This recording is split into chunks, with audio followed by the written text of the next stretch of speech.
The Democratic Alliance is hosting a special screening of cadre deployment dubbed The Story of State Capture ahead of the handover of the final volume of the State Capture Commission of Inquiry's report in an official ceremony to the Presidency this evening. Let's get you a live update on this with our reporter Athi Mtongana live in Cape Town.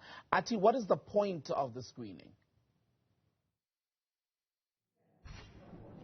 Well, of course, Tembekile, as you've mentioned, the special screening here that the DA will be showcasing is dubbed The Story of the State Capture, and you're correct, it is well in advance of this evening's final handover of that State Capture Commission final report to the Presidency. But I do have the DA's national spokesperson as well as the Deputy Chief Whip of the DA in Parliament. Siviwe, first of all, what should we expect? We got a glimpse from obviously your social media pages and your website about what we should expect. We know the DA has been quite vocal about cadre deployment.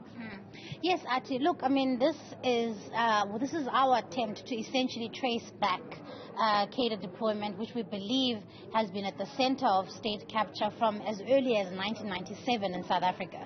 This is our way of mapping out the journey that has now led us to here. A lot of people, a lot of South Africans are going to be picking up the Zondo Commission report when they receive it this evening or tomorrow.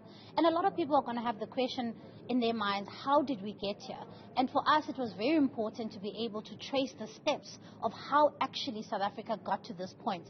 And so that is why it was important for us to put this together as a way of joining the dots. But also, in order for us to be able to show South Africans what it is as the official opposition that we have done since then, since 1997, to try and fight state capture, cadre deployment, and some of the steps that we've taken recently around taking the policy of cadre deployment to court, also around the ad hoc, around the private members bill that is before Parliament. What is your party doing about cadre deployment? Because we've heard some allegations from provincial level at the provincial legislature where the ANC there has accused the DA of having nepotism in some of its offices and some of its ranks. So what I want to then find out, this cadre deployment screening that you'll be having now, is it centered around the ANC, and then what is the DA then doing within its ranks to ensure that it preaches what it says? Absolutely, and I think, Athi, we've been pretty vocal about saying that the Public Service Act is very clear about what can be political appointments and what should be appointments that are completely independent of political influence.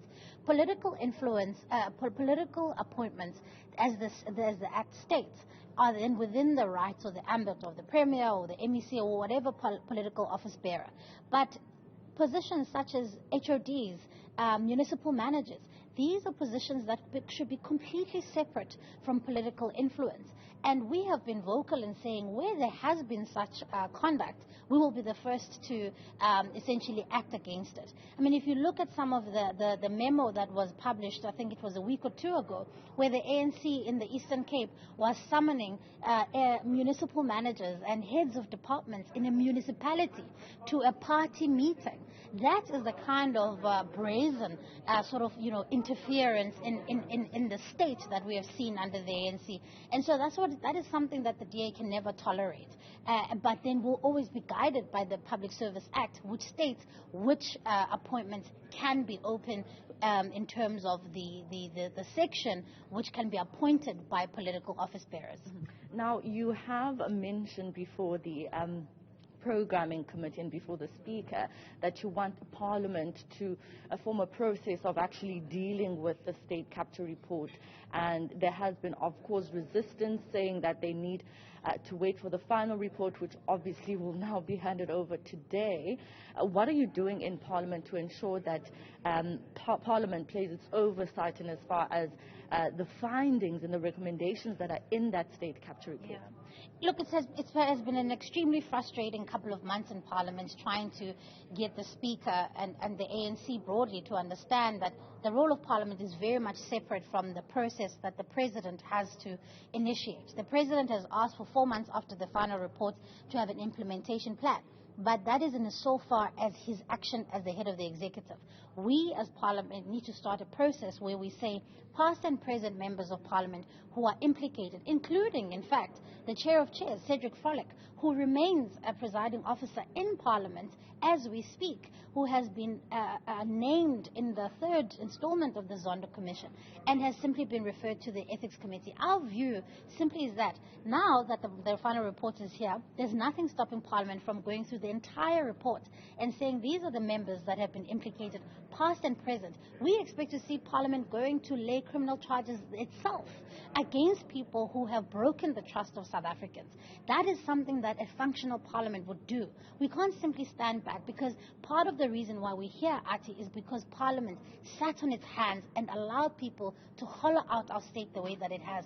So we're not going to be letting this go, and we're going to be on Parliament's neck to try and make sure that this actually gets done. All right, thank you so much for your time. On Parliament's neck, that is Siviwe Gwarube from the Democratic Alliance, saying they will not let go of allowing Parliament, or actually demanding Parliament, to go through the processing of all the reports from the state capture, including this final one, which will be handed over officially to the Presidency by 6 o'clock this evening. So